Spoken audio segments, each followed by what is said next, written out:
Good morning, everybody. Welcome back to the channel. I am Dalton, a dairy farmer here in Western New York. I don't know if the camera caught that. It's 38 degrees here this morning. Yeah, like chilly. Feels like a fall morning should feel like, I suppose.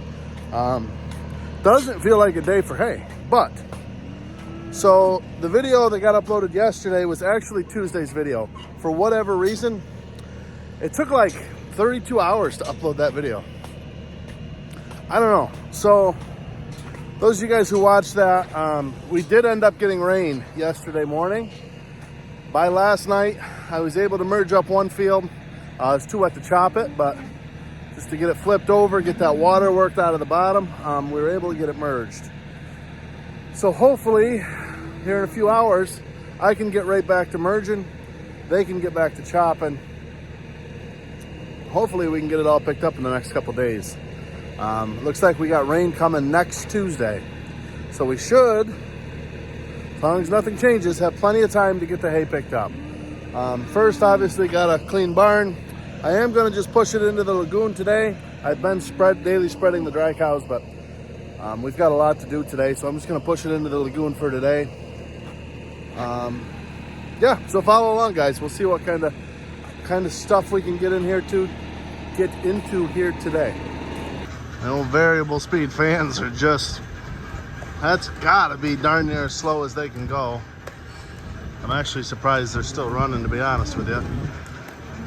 I'd be curious if it's 38 outside with 300 head of cows in the barn with an insulated ceiling.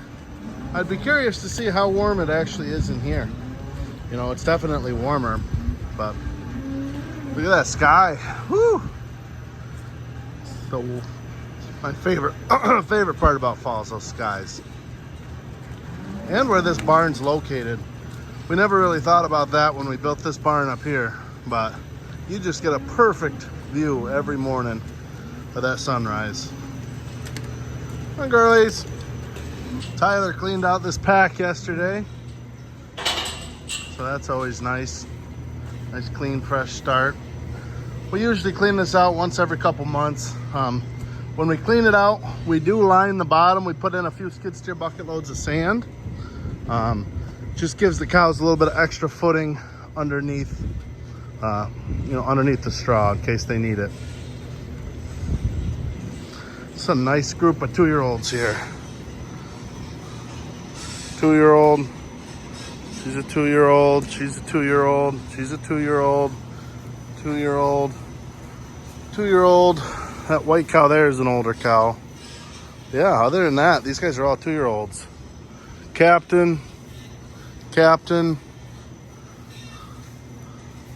What are you, sweetheart? She's a lion owl.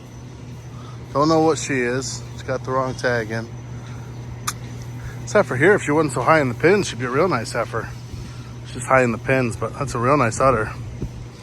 Anyways, yeah, you can see here, we put sand down under the bottom. And every week I'll put a little bit of sand in right here because where they eat and drink, that can get a little bit slick.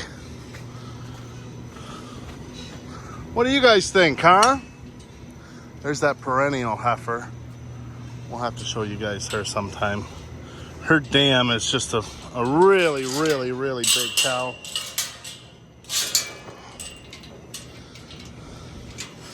So I was pretty excited when Jack bred her to something a little typier, which perennial is. She's a big framing heifer, so hopefully she comes on good.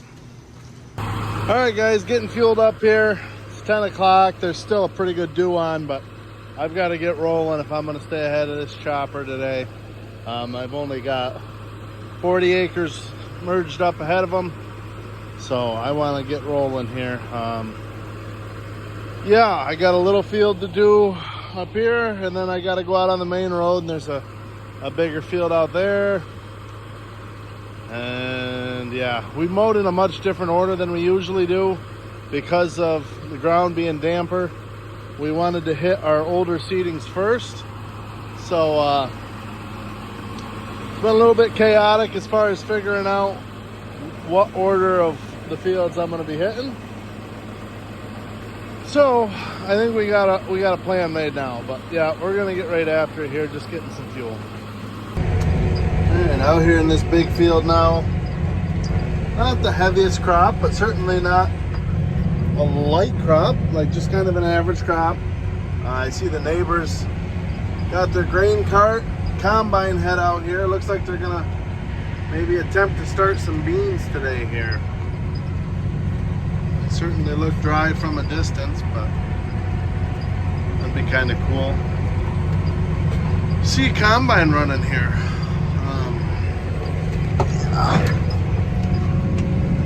You can see it's still, the dew's still on, but I think once the dew comes off, the moisture should be right about where it's supposed to be.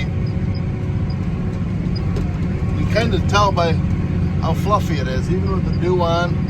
The way that the merger merges it, you do this enough, you kind of get used to, you know, what's wet and what's not, just judging by how the belts take it and feed it off here. So we are running the planting tractor, so we do have the GPS. I'm obviously not running the line right now because I'm doing the outside row, but yeah, should be good. And I think the chopper is just getting ready to pull out. I seen Bob brought the old mower back. He was out mowing still. So if he's on his way back, I'm assuming that means he's ready to go chop. So yeah, should be good. All right, guys, we got this big field done. It's already noon. I can't believe how fast the day is going. But just figured we'd hop out quick and take a feel, see what we're looking like here. Oh, you can always, like I said, get a pretty good handle on it from the tractor, but until you get out, it actually feels wetter than I expected it to.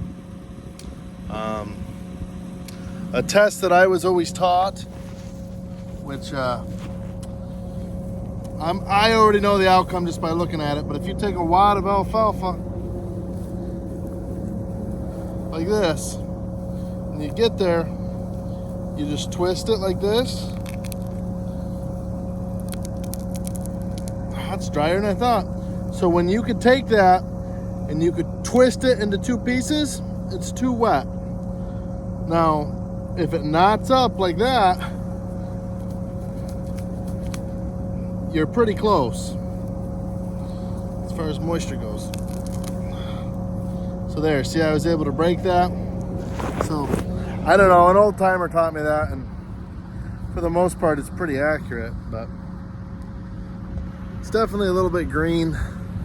Now that's a pretty heavy row right there. Some of these lighter rows, the other end of the field had a fair amount of grass in it, so I'm sure that that's drier. Yeah, I'm sure these bottom rows down here are drier, but either way, the chopper still has a few hours before he's going to get to this field, so it'll dry down some, and we just got to keep hammering here. Yeah, like I said, we only got a couple days before the rain's coming, so we'll keep on keeping on here. All right, guys, we just pulled into a real big, I don't know if it's 90 or 100 acre field here. I wanted to show you guys, give you an update on our new seedings.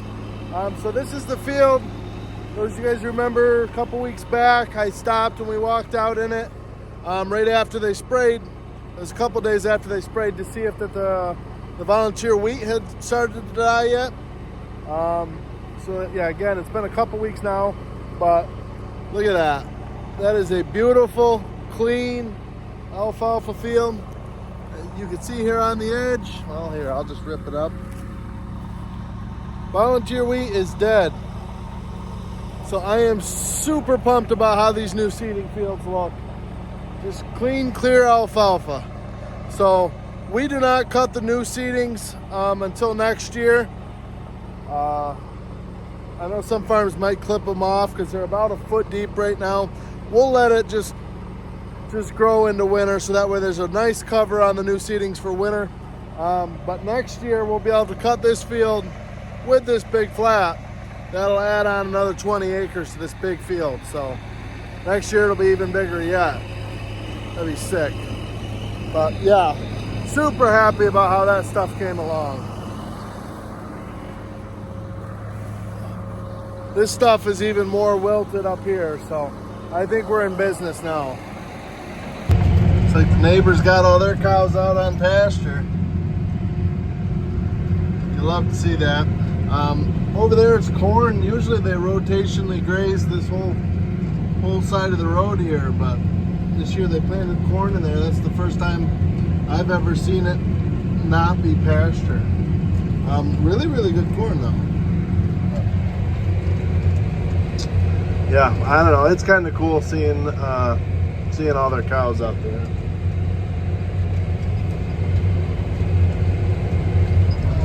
It's kind of, right now we're switching between 12th and 13th gear on the tractor. 7 and 9 mile an hour, depending on the heaviness of it. The problem is the top's crispy dry, but it's the bottom where having a wet ground and the rainwater's kind of trap that moisture in the bottom. So hopefully by flipping this stuff over, that'll really be on the money. But like I said, I'm sure it's going to test fine. It's just trying to get that moisture off of the bottom.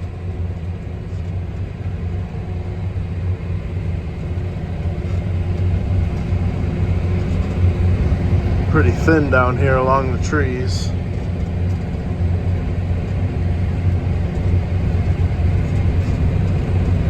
And you get back out where the sunlight's able to hit it, and it's a pretty good crop here.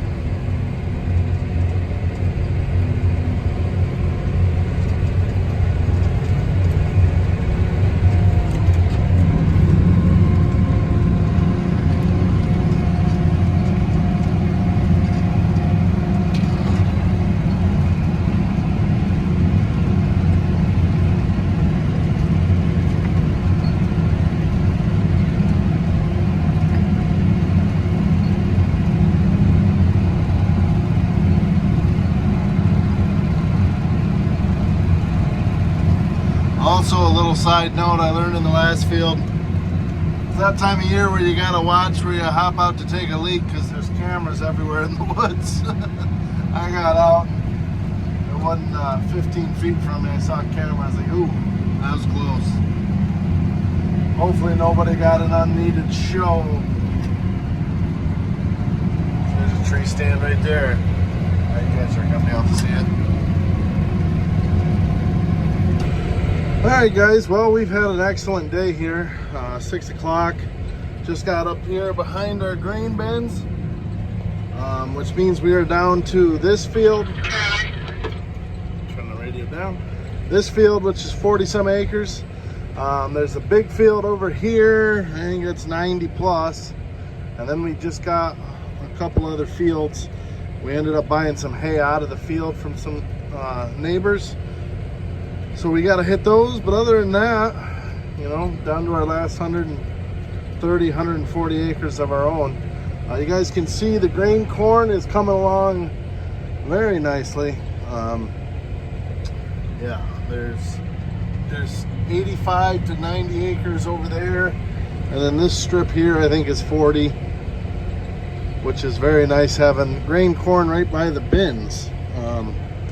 Yeah, drying down really, really well. So, and it ended up being a pretty nice day all in all. I think we're sitting right at like 72, 73 degrees. So it's not overly hot, but there's a nice little breeze and the sun's out. So this field is pretty close to good. The last field actually got a little bit dry on us. This field might be a little green yet. This was a new seeding. Oh guys, it's been about 4 or 5 minutes since that last clip, but I actually just called Bob. This actually looks real green. He said he's gonna stop for the night at the field when he gets the field that he's in done. So I think I'm gonna go ahead and let this sit, try to dry it out a little bit more. Just because we should easily be able to get at least the rest of our hay picked up tomorrow. So there's no point in really pushing it and putting it in rows wet. Another couple hours of sunlight here will probably do this some good. So I'm just gonna spin around here when I get to the end. This is as you can see, these are very, very long rows. I think the longest strip, there's a strip on the other side of this cornfield that goes back to those woods. So from one end to the other, it's like just shy of 1.3 miles, 1.26 or something like that. So that's the longest. This one's, 100 yards shorter or so, but still pushing a mile long. We got a couple deer down there. I don't see any racks, but so anyways, yeah, that was Bob that called me. That's why I stopped the last clip. But yeah, we're gonna go ahead and call it here for the night. No point in merging up wet hay. Hey, it is bow season, Haven't got to put my eyes on a real nice buck this year. I saw a couple decent 8 points beginning of early September, once the cornfield started coming off. Actually, that one down there is a spike, but nothing worth shooting yet that I've seen. Gosh, see, here we go, another camera. There are cameras scattered around. I tell you what, the guys certainly did themselves a job getting the cameras up this year, because I think every field has had a camera. Yeah, so we're just gonna now work our way back here and call it a night, guys. So I appreciate you guys watching. We'll pick up here tomorrow and see what we can accomplish before the weekend. Like I said, I think Bob's going away on Saturday. I think. At least that was the original plan, unless he bumped it back because of hay. So I'm pretty sure the goal is to get done tomorrow. So we're gonna get right after it here early in the morning. So what I'm trying to say is, good night, guys. I'm out of here. Video cut. Hit the subscribe and like button too. We'll see you guys tomorrow. Thanks for watching.